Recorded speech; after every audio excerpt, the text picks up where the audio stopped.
God bless you all. खुदावंद का रूह आपको ब्लेस करे। आप सेम नहीं हैं प्रभु यीशु मसीह के सामर्थी नाम में। आपकी लाइफ सेम नहीं है और कॉन्ग्रेचुलेशन इस डेली बाइबल टीचिंग के लिए। आप रोज खुदावंद के वचन को सुन रहे हैं, आप खुदावंद के लिए समय को निकाल रहे हैं, अपनी लाइफ को आप बिल्ड कर रहे हैं। याद रखिए, जब भी आप वचन को पढ़ते हैं, जब भी आप वचन को सुनते हैं, आप अपने आप को देख रहे हैं, आप अपने आप को परख रहे हैं। आप रियल यू जो आप हैं, आप वो बन रहे हैं, क्योंकि वचन के जरिए से आपको मालूम होता है। बाइबल कहती है एक प्रतिबिंब ये एक मिरर की तरह काम करता है। आप मेकअप किसके सामने करते हैं? मिरर के सामने। बाल किसके सामने कटवाते हैं? मिरर के सामने। क्यों? क्योंकि आपको पता चलता है कहां कितना क्या करना है। आप बिना मिरर के, बिना शीशे के आप नहीं कर सकते ये चीजें। बाइबल कहती है हमें नहीं मालूम कि कौन कौन सी धूल, कौन कौन सी त्रुटियां हमारे जीवन में हैं, लेकिन जब हम इस वचन को पढ़ते हैं तो ये शीशे की तरह काम करता है। ये हमें बताता है कहां क्या कमी है और किस तरह किस चीज को कैसे करना है। हालेलुया। और जब हम वचन को पढ़ते हैं, हम अपनी कमियों को दूर करते हैं। जब हम वर्ड को पढ़ते हैं, हमें मालूम होता है और हम अपनी कमियों को दूर करते हुए आगे बढ़ते हैं। आज खुदावंद का रूह आपको छू रहा है राइट नाउ, आपको आजाद कर रहा है राइट नाउ। खास सोल्स को मैं देख रहा हूं जिन्हें खुदावंद आने वाले समय में बहुत इस्तेमाल करेगा। आज मैं आपको देख रहा हूं टीवी के सामने बैठे और खुदावंद आपसे बात कर रहा है। वो आपको पंजाब का विजन देगा, वो आपको छत्तीसगढ़ का विजन देगा, वो आपको इस्तेमाल करेगा दुनिया के कोने कोने में। मेरे भाई, मैं खुदावंद के नाम में आपको तैयार होता हुआ देख रहा हूं। किसी भी सामर्थी व्यक्ति का विरोध मत करना, अपना काम करते रहना। और खुदावंद तुम्हें उठाने जा रहा। तुम्हें कोई नहीं जानता, तुमने अभी सेवकाई भी शुरू नहीं की, लेकिन खुदा तुम्हारे साथ है। वो तुम्हारे दिल में एक आग पैदा कर रहा है। और मैं परमेश्वर की सहायता से आने वाले समय में तुझे देख रहा हूं। तेरा रंग साफ है, क्लीन शेव है, कुर्ता पजामा डाला है।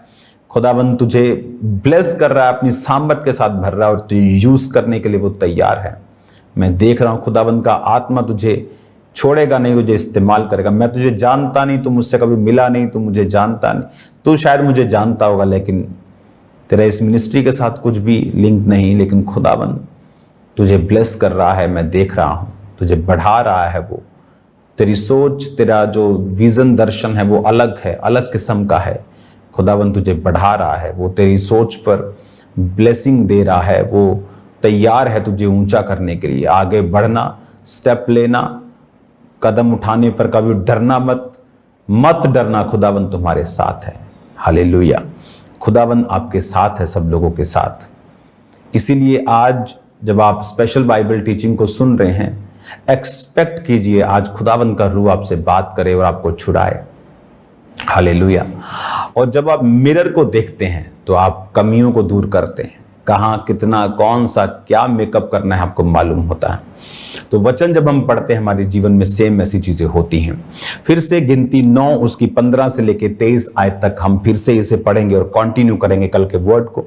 जिस दिन निवास जो साक्षी का तंबू कहलाता है खड़ा किया गया, उस दिन बादल उस पर छा गया और संध्या को वह निवास पर आग सा दिखाई दिया और भोर तक दिखाई देता रहा। ये उस समय की बात है जब परमेश्वर के जो 12 गोत्र थे वो तंबू के आसपास तीन करके रहते थे और लेवी उनके साथ होते थे। जब बाइबल कहती वो तंबू खड़ा किया गया प्रभु का भवन, तो बादल उस पे आया और जब वो बादल चलता था तो वो सारे इजरायली और लेवी उनके साथ चलते थे। जहां वो बादल प्रभु की महिमा का ठहरता था वहां पर वो फिर से डेरे डालकर प्रस्थान करते थे। कभी कभी बादल शाम तक रहता था, कभी कभी 2 दिन, कभी वर्ष, कभी महीना। तो जब जितने टाइम तक वो बादल रहता था तब तक इजरायली वहां पर रहते थे। आपको असंभव काम करने के लिए, उस मकसद को पूरा करने के लिए जिसके तहत आप बुलाए गए, चुने गए हैं, आपको खुदावंद की प्रेजेंस को फॉलो करना बहुत जरूरी है। अगर आप परमेश्वर की प्रेजेंस में नहीं रहेंगे, अगर आप अपने आप को नहीं सेकेंगे खुदा की प्रेजेंस में। आग सेकना होता है ना, आप अगर खुदा की प्रेजेंस से अपने आप को सेकेंगे नहीं, और अगर आप खुदावंद की प्रेजेंस में नहीं रहेंगे, वो आपके अंदर से वो चीजों को और वो कॉलिंग और वो बुलाहट को प्रैक्टिकली निकाल नहीं पाएगा आपकी लाइफ से। इसलिए ये जरूरी है कि आप खुदावंद की जो हुजूरी है, खुदावंद की जो प्रेजेंस है, उसमें रहें, उसमें बने रहना सीखें, ताकि इजराइलियों की तरह जो परमेश्वर उनको कनान देश में लेके जा रहा था, जहां दूध और शहद की नदियां बहती हैं। क्या है दूध? एक एंड प्रोडक्ट, गाय का। आप उसको लेके आते हो, पैसा खर्चते हो, साफ सफाई रखते हो, खिलाते हो, फिर वो क्या देती है? दूध। आप दूध निकालते हैं उसका। हाँ, उस दूध से आप जो मर्जी बनाओ, वो आपका प्लान है। लेकिन गाय से आप एंड प्रोडक्ट क्या निकाल सकते? गाय से सीधा आप देसी घी नहीं निकाल सकते, दूध ही निकाल सकते। उसके बाद आपको क्या बनाना है ये आप देखो। लेकिन शहद क्या है? मक्खियों का वो एंड प्रोडक्ट। उस शहद को आप मेडिसिन में यूज करो, आप कुछ भी करो, लेकिन उनका एंड प्रोडक्ट क्या है? शहद। तो परमेश्वर ने कहा मैं तुम्हें एंड प्रोडक्ट्स दूंगा। दूध और शहद की नदियों का मतलब कि मैं तुम्हें बेस्ट दूंगा, जहां पर तुम्हें थोड़ा काम और ज्यादा ब्लेसिंग मिलेगी, थोड़ी मेहनत और ह्यूज बरकत मिलेगी। लोगों को लगता है बहुत बड़ी मिनिस्ट्री, बहुत बड़ी स्ट्रेस। ये झूठ है। बहुत बड़ी मिनिस्ट्री बहुत बड़ी स्ट्रेस नहीं है। अपने से 100 गुना छोटी मिनिस्ट्रीज को हमने ज्यादा स्ट्रेसफुल देखा है। दिन आते हैं विरोध के, लेकिन परमेश्वर की शांति आपके साथ है। जब घर पर बिन बुलाए मेहमान आते हैं तो आप हंसते हैं। हालेलुया। वो हैरान होता है कि परमेश्वर की ऐसी शांति और ऐसी दलेरी आप लोगों के अंदर है, क्योंकि हम परमेश्वर के बादल के नीचे हैं। बादल चला, 12 गोत्रों के 20-25 लाख लोग, लेवी भी पूरा सामान उठाते थे, राशन, बर्तन, बच्चे, उनकी चीजें, कपड़े, जूते, तंबू, सब तरह के राशन, सब तरह की अचार, सब तरह के घर में जितनी चीजें होती हैं, सब बड़े, सब बुजुर्ग, सब जानवर, सब चल रहे हैं। इमेजिन, परमेश्वर ने इतना मुश्किल क्यों रखा? ऐसा क्यों नहीं कि एक जगह आ गया परमेश्वर, मतलब 6 महीने भी वही तुम यहीं रहोगे। तो उनको तसल्ली है कि 6 महीने तंबू अब सेट कर रहे हैं तो 6 महीने कम से कम। लेकिन लिखा शाम के टाइम, कई बार भोर के टाइम। आपको कई बार परमेश्वर भोर को बोलता है। मैं पढ़ता हूं उस वचन को। कभी कभी बादल संध्या से भोर तक रहता, जब वो भोर को उठ जाता था तो वो प्रस्थान करते थे। 21 आयत लिखा, जब वो भोर को उठता था तो वो प्रस्थान करते थे। जब भोर को उठता था तो प्रस्थान करते थे। भोर मतलब क्या? भोर मतलब कि बाइबल कहती है कि मैं सुबह को तुझे पुकारता हूं। कि कई बार परमेश्वर आपको 3 बजे सुबह उठाता है, चल प्रार्थना कर। आप बोलते हो परमेश्वर क्या है इतना टाइम, मुझे सोना है, 4 बजे प्रार्थना कर, रात को प्रार्थना कर। क्योंकि परमेश्वर की प्रेजेंस में बने रहने का एक प्राइस है। जिनको लगता है कि वो ना प्रेयर करते हैं, मुंह उठाया कॉलेज, मुंह उठाया पार्टी, मुंह उठाया दोस्त, और बोलते हैं मैं क्रिश्चियन। हाँ, आई एम ए क्रिश्चियन। खुदा मेरे साथ है, उसकी प्रेजेंस मेरे साथ है। उन्हें मालूम ही नहीं कि खुदा उनके साथ नहीं है। वो नाम के पीटर जॉन क्रिश्चियन हैं, लेकिन खुदा उनके साथ नहीं है। खुदा उनके साथ है जो उसके बादल के नीचे हैं। क्योंकि खुदावन की प्रेजेंस में चलने का एक प्राइस है। शाम को आए, तंबू खड़े किए, बैठे, और लिखा भोर को फिर बादल चला, फिर बच्चों को उठाया, चलो उठो चलें, बादल चल पड़ा आगे, और फिर वो चल रहे हैं। नींद में बच्चे चल रहे हैं, किसी ने उठाया हुआ है कि प्रभु ये क्या हो रहा है हमारे साथ। 2 दिन तो रहता, नींद तो पूरी करने देता। लेकिन परमेश्वर उन्हें ट्रेंड कर रहा है। स्पिरिट के हिसाब से चलना आसान नहीं है, इसलिए बाइबल कहती है कि आत्मा के द्वारा जब तुम शरीर की क्रियाओं को मारोगे तो तुम जीवित रहोगे। हालेलुया। उसकी प्रेजेंस में, परमेश्वर के जब आप हजूरी में रहेंगे तो परमेश्वर आपकी जिंदगी से बेस्ट जो आपके लिए सोचा, जो आपकी बुलाहट है, उसको निकाल पाएगा। आदम जब तक डीप स्लीप में नहीं गया, परमेश्वर उसकी पसली से हवा को नहीं निकाल सका। अगर आदम जागा रहता और बोलता, परमेश्वर ये क्या कर रहा है तू, और मुझे दर्द तो नहीं होगा, ये जो तूने निकाला है इसकी जगह कुछ लगाएगा भी, तो 100 सवाल डिस्ट्रैक्ट होता वो। परमेश्वर जब तक उसे गहरी नींद में नहीं ले गया, उसके अंदर से हवा जो उसके लिए सबसे जरूरी थी निकाल नहीं पाया। इस दुनिया में आपका सबसे बड़ा हेल्पर कौन है? आपका पार्टनर। आप जानते हैं, अगर आपका पार्टनर आपके दर्शन में आपके साथ नहीं, आप 50% हैं। मोस्टली लोग अपनी वाइफ से नहीं बनती, अपने हस्बैंड से नहीं बनती। क्या बिजनेस करते हैं वाइफ को मालूम तक नहीं, क्या काम करते हैं वाइफ को पता तक नहीं। बताकर अगर आप देखेंगे, और वाइफ के अंदर भी इतनी अगर पाचन शक्ति हो कि बताने के बाद आप उसको मिसयूज ना करें, तो आप देखना आपका घराना कितना बेटर होता है। और अब प्रेजेंस में रहना, बादल के नीचे रहना, आदम उसकी प्रेजेंस में था तो परमेश्वर ने वो निकाला जो उसके लिए जरूरी था। आप कब डीप स्लीप, यानी कब आप सरेंडर कब होते हैं? जब आप प्रेयर्स में होते हैं। आप आधा घंटा प्रार्थना में बैठते हैं, अभी भी आपको काम याद आ रहे हैं, आपको शरीर की बातें याद आ रही हैं, आपको कंफ्यूजन हो रही है, डर लग रहा है। लेकिन जैसे ही आप आधा घंटा, 1 घंटा, 1.5 घंटा, 2 घंटा, आपका डर फिनिश हो गया प्रेयर में, आपने सरेंडर कर दिया, समर्पण कर दिया, परमेश्वर के हाथों में सब कुछ सौंप दिया, आप फ्री हो गए, तभी परमेश्वर उस समय को यूज करता है और आपके बेस्ट को निकालता है। हालेलुया। आपको ये बात समझ होनी चाहिए। जब मेरी लाइफ में ये सेवकाई 2011 की ये बात है, मैं हैप्पी नहीं था। लोग बढ़ रहे थे, आई थिंक हजारों लोग हो चुके थे, 5-10 हजार, कितने, काफी हजार। सबसे बड़ी चर्च हो चुकी थी मेरी पंजाब लेवल में, सबसे बड़ी चर्च 2011 में। लेकिन अभी भी वो सिस्टम इस्टेब्लिश नहीं हो पा रहा था।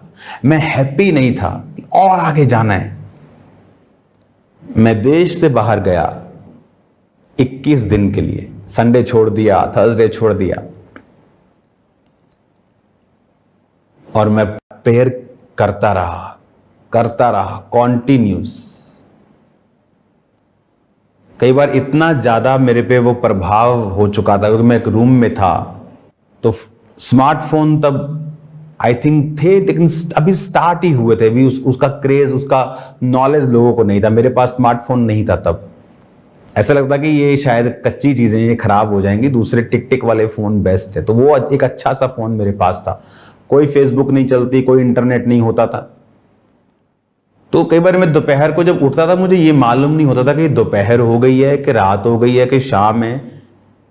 इतना ज्यादा प्रेयर।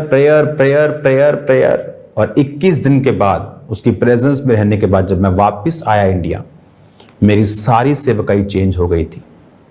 सारे ऑफिस के सिस्टम मैंने बदल दिए आकर। पहले बदलना चाहता था लेकिन हो नहीं पा रहा था, क्योंकि जब आप परमेश्वर की प्रेजेंस में रहते हैं, आप उसकी हजूरी में रहते हैं, वो निकाल पाता है बेस्ट को, जो आप भी चाहते हैं और कर नहीं पाते, और दूसरा जो परमेश्वर ने आपके लिए सोचा हुआ है। हालेलुया। जब खामरा चर्च, आई थिंक ये 2013 या 14 या इस टाइम की ये बात है, और मैं प्रभु से मांग रहा था, परमेश्वर मुझे अगुवाई करो, मैं कैसे चर्च को लेके जाऊं। कुछ भी मैं ऐसा करना नहीं चाहता किसी की कॉपी करके, कि वो लाइव हो रहा है, चलो लाइव हो जाओ, ओ व्यूवर्स बढ़ गए, चलो चलो हम भी लाइव होते। मैं खुदा से कुछ ऐसा नहीं करना चाहता था। तो मैं मांगता था, रोज कंफ्यूजन्स रहती थी कि क्या करना है, कैसे करना है, लेकिन प्रेयर्स। और एक दिन शाम को मैं सोचता हूं मुझे प्रेयर में जाना है, लेकिन मुझे दूर जाना है, शहर से बाहर जाके। हिमाचल की तरफ मैं चल पड़ा और एक जगह जाके रुके, नीचे बड़ी खड्ड थी। तो मैं अपने ड्राइवर को बोला, रोक यहाँ पे। अपने साथियों को बोला कि तुम रुको। वो कुछ देर नज़दीक तक मेरे साथ गए। उसके बाद मैंने कहा तुम यहाँ रुको, मुझे और आगे जाना है। वो जो खड्डें होती हैं डीप, और डीप अंदर, तो मैं अंदर चला गया जहाँ जानवर वगैरह होते हैं। वो उस जगह पे मिट्टी थी और झाड़ियाँ और ये सब पौधे पौधे सब थे। तो मैं जब नीचे गया खड्ड में, तो वहाँ पर एक पीसफुल जगह मैंने देखी और मैं वहाँ बैठ गया प्रेयर करने के लिए। प्रभु मेरी अगुवाई कर, मेरी अगुवाई कर, मेरी अगुवाई कर।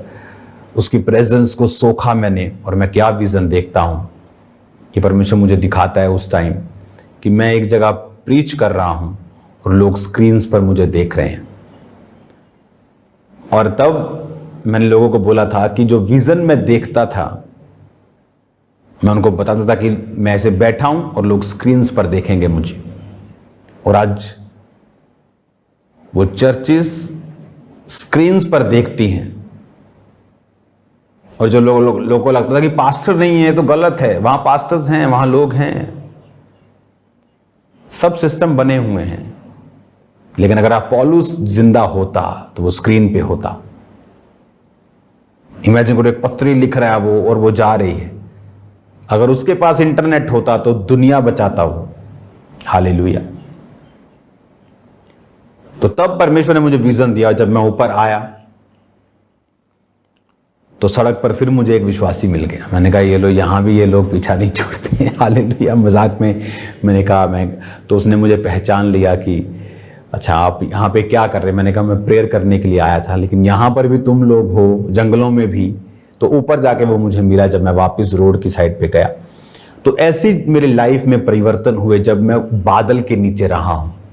आप बादल के नीचे नहीं हैं, आप क्रिश्चियन हैं, आप ब्लेस भी हो रहे हैं, आप खा रहे हैं, पी रहे हैं, खुदाबंद आपके साथ है। ये भी एक लाइफ है।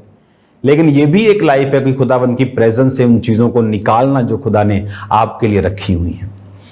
तो 22 आयत में लिखा, जब बादल चाहे 2 दिन, चाहे 1 महीना, चाहे वर्ष भर, जब तक निवास पर ठहरा रहता है, इजरायली अपने डेरों में रहते, प्रस्थान नहीं करते। जब वो उठ जाता तो वो प्रस्थान करते थे। यानी प्रेजेंस के साथ चलना, खुदाबंद की हुजूरी के साथ चलना आपको ब्लेस करता है।